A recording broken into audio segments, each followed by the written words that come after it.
Welcome to our presentation of the motivational factors affecting faculty collaboration and engagement with respect to the professional part-time faculty member in the online environment. This presentation will be led by Steve McClellan, Sarita Reynolds, Joshua Bennett, and June Wagner. These are the 4 discussion points that will be focused on during this presentation: the fundamental need for part-time faculty peer collaboration and engagement, benefits of peer collaboration and engagement, online part-time faculty peer collaboration and engagement challenges, and effective strategies to encourage peer collaboration and engagement. There is a need for peer collaboration that can be noticed just by talking to online faculty members. They feel disconnected and distant from the university. What is more easily seen at traditional schools can be difficult to translate into the online experience. However, it is important that these efforts be made to incorporate peer collaboration due to the many benefits acquired. We might find that what seemed like a challenge is actually easier than we think. As the part-time faculty grows across the nation at traditional and non-traditional schools alike, we will find an increasing need for peer collaboration regardless of modality. More work needs to be done to explore this burgeoning area of higher education. By promoting peer collaboration, more scholarship will organically grow from the experiences of those involved. It may seem obvious why peer collaboration has benefits, but let's look at a few to make it clear what expectations can be met by this practice. Whenever peers of any field collaborate, there is a benefit to the organization and the field in which the peers work. Collaboration fosters innovation, ideas are shared, teaching practices are shared, and content area knowledge is shared. Probably the most important benefit is that peer collaboration improves student learning and retention. When peers collaborate, they become better educators, which translates to better learning for the students. It also helps retention as the education is better as a result of peer collaboration. Some of the challenges for online part-time faculty of getting peer collaboration started involves the modality itself. Online peer collaboration looks much different than local campus or traditional collaboration. Meeting over the internet is very different than meeting face-to-face. Online collaboration must be intentional, whereas it can be accidental in a more traditional setting, say running into a colleague in the faculty lounge. Engagement breeds collaboration. Getting faculty members together was the ultimate challenge. Many part-time faculty have a full-time job in addition to their faculty duties. Being engaged in collaboration online takes time and effort. Part-time faculty members can feel isolated. Trying to make the connection amongst their peers and the university is a big step for many of them. We conducted an 18-month study focusing on faculty peer collaboration and engagement. This entailed creating an online virtual community where faculty could share their resources and ideas. Welcome notes and invites were sent to 1,500 associate faculty members, inviting them to participate in this study. 750 math faculty and 750 English faculty. A survey was sent to faculty asking them questions that included how well they felt supported and their pride as a member of this university. Survey responses were analyzed and helped guide the facilitation of collaboration that would take place in our virtual environment. We journaled all activity from day one in the study. We captured faculty engagement, feedback, ideas, and concerns. Emphasis was placed on the fact that this was an environment meant to be used for fostering positive peer collaboration, the building of resources, the sharing of ideas, problem solving. This initiative really helped connect our part-time faculty to the university. By the time this project ended, faculty overwhelmingly expressed their appreciation on how communication between them and the university improved. If they had an issue, our facilitators were diligent in getting back to the faculty within 24 hours. Surveys towards the end of our project showed that more faculty felt like they were a proud member of the university versus the initial results of this inquiry on our first survey.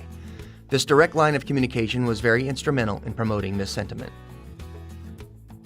An online virtual community was created. Faculty were encouraged to discuss classroom ideas with each other. To spark these interactions, blogs, discussion questions, polls, and surveys were presented on a weekly, then monthly basis. The hope was eventually faculty would begin to create their own discussion starters, polls and surveys, etc., while the facilitators would reduce their role to simply just monitoring the group and being the eyes and ears of the university.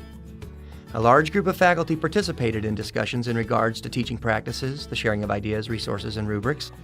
Many faculty also exchanged emails and phone numbers to continue building those relationships. Some of the challenges included encouraging faculty to participate in the virtual community. This forum made it difficult to follow conversations that started to grow in length. A thread could become multiple pages long, and sometimes the original point would get lost. Trying to track which faculty were most active in this initiative was also a challenge. There was a stable group of faculty who really adapted to this environment and were active throughout, while many faculty checked in only once in a while to see what they might be missing. Different departments helped contribute to peer collaboration and its success. The Dean's Office played a critical role as they shared the life cycle of curriculum design. Faculty members having more access to them is useful on many levels. Additional departments also participated in this study. Disability Services shared with faculty how we can help teach and guide students with disabilities more effectively. The University Library has an abundance of resources to help move the dialogue along between faculty members and help foster scholarship. Our University Library shared tools that help faculty with students who are struggling. This study promoted the sharing of resources and ideas. What was specifically shared? Teaching tips, rubrics, pedagogy and andragogy, student issues, and scholarship. The results of this study provided the following insight. We bridged the gap between the Dean's Office and online part-time faculty. Previously, there had been a disconnect and faculty felt outside the culture of the university. Faculty now began to feel they had a voice. Knowledge gaps were identified and used to aid in professional development opportunities, as this information proved useful in building content for quarterly faculty meetings and workshops. A virtual community was created that housed the many ideas, resources, teaching tips, and course problem solution suggestions shared by faculty collaborators. Internal departments within the university contributed by presenting live webinars for associate faculty. These sessions could last up to an hour and shared information such as how their roles affect university operations, course design from start to finish, new library resources, and scholarship activities. These sessions eventually evolved into bi-monthly professional development sessions for our faculty. We were able to identify the need of essential centralized communication from the Dean of Faculty. Last but not least, this study provided an opportunity to link faculty to their peers who teach the same or similar courses and content areas, making them feel less isolated and more connected. Basically, a virtual teaching lounge where faculty could meet, enjoy getting to know each other, and support one another was created. Based on these conclusions, there are several ways that we can work to engage with faculty in a positive manner. The first is that when we do contact faculty for any reason, that we try different means of communication based on the situation. It may be fine to start with email, for example, but if the faculty is not responding or has a different preference, we need to make sure that we're listening to them and utilizing these different methods. Some methods we'd use would be WebEx, Skype, email, phone calls, and virtual communities. Another way to keep them engaged is to recognize their achievements. Send them kudos for positive feedback from students. Congratulate them on various scholarship activities and presenting or attending conferences. Thank them for their contributions in the classroom. Let faculty know that we appreciate their hard work and dedication. Always try to make a personal connection with faculty. Regardless if it is a positive or negative discussion, it should always be a personalized and professional conversation. Communication needs to be consistent and frequent. Curriculum changes and updates need to be shared. Faculty expectations and opportunities should be shared as part of the discussions. Faculty also need to share their ideas and feedback. Communication needs to be a dialogue between all parties. We need to make sure that we continually assess our communication and engagement strategies. If online part-time faculty feel supported and included in the conversation, they will remain engaged. Here are some faculty responses to peer collaboration and engagement pilot. I gained a sense of community. Teaching online can feel isolating, but I was invigorated by the community among my peers. Some good ideas and a different perspective on some issues, but primarily it reinforced a sense that I am not alone in the concerns I have. Gained several ideas on improving my facilitation skills and connecting with my students in a more meaningful way. I do not feel all alone in a huge university anymore. Our students can benefit from faculty collaboration by new ideas, techniques, and activities shared by faculty members for better engaging our students. In short, Faculty collaboration inspires us. Collective knowledge is always better than individual knowledge in a teaching environment. There are additional resources promoting faculty collaboration listed here. Surveys are a good way to evaluate whether or not peer collaboration is an effective tool for part-time faculty.